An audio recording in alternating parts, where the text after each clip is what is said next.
saya mandi keris. Jadi yang saya tunjukkan tuan-tuan tu belajarnya di Hadramaut. Belajarnya di Hadramaut, mandi keris belajar di Hadramaut, yang ajarkan ulama besar. Agak-agak dia ajar kita benda khurafat tak? Ya. Kita kalau tengok apa dalam internet tengah kemusykilan agama, apa hukum mandi keris? Biasanya lah setengah ustaz-ustaz kita jawab, itu adalah haram kerana ada sumber-sumber khurafat, ada sumber-sumber pemujaan, ada tempat bara. Kan orang Melayu ni tak ada kerja lain, nak muja je.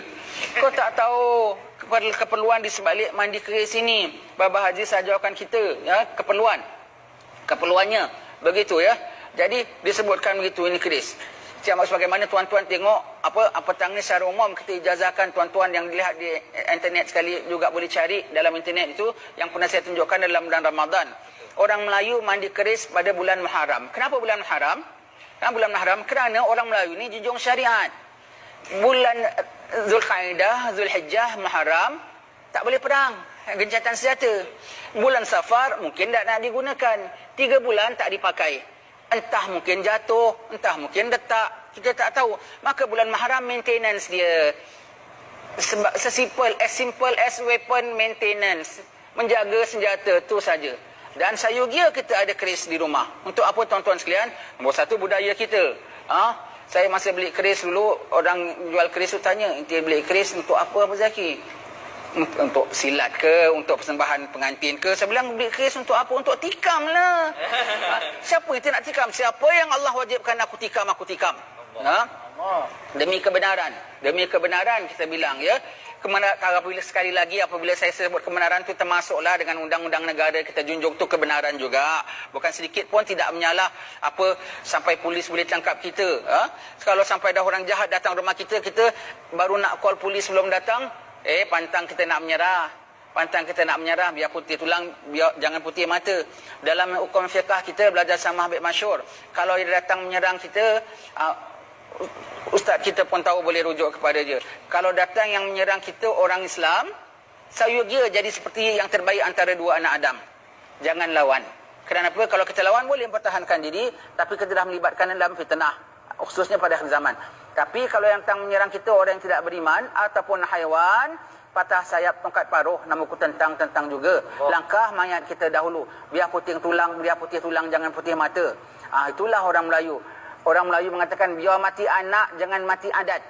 Jangan mati adat, kenapa? Adat Melayu bukan pengecut.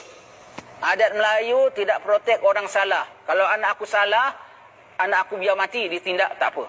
Kalau ada musim perang, ada apa semua, aku ada anak bujang teruna, dah besar dewasa semua, boleh kerja, boleh berkhidmat dengan orang tua, semua gitu. Tapi diperintah, diminta untuk mempertahankan negara, anak aku tak ada orang Melayu, tidak pengecut, jangan pergi perang nak. Biar mati anak. Jangan mati adat. Kerana bukan adat Melayu sembunyikan. Bukan adat Melayu takut. Itu maksud peribahasa itu. Bukan setengah orang pandang negatif saja dengan orang Melayu kita. Wah, ini apa ni? Untuk adat dia, budaya dia saja, anak mati pun boleh. Kau tak faham falsafah orang Melayu. Kerana segala adat Melayu ialah adat dikelik, syarak dijunjung.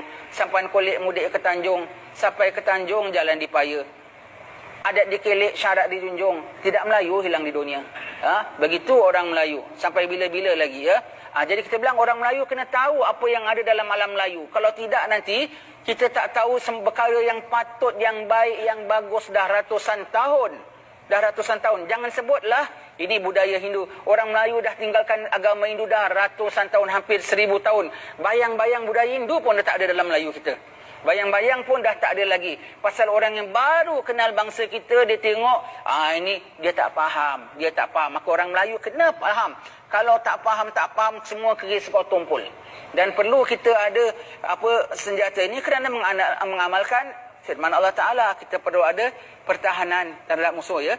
Maka kalau kerajaan ada kementerian pertahanannya, ada pasukan perangnya, ada tentera di daratnya, ada tentera udaranya.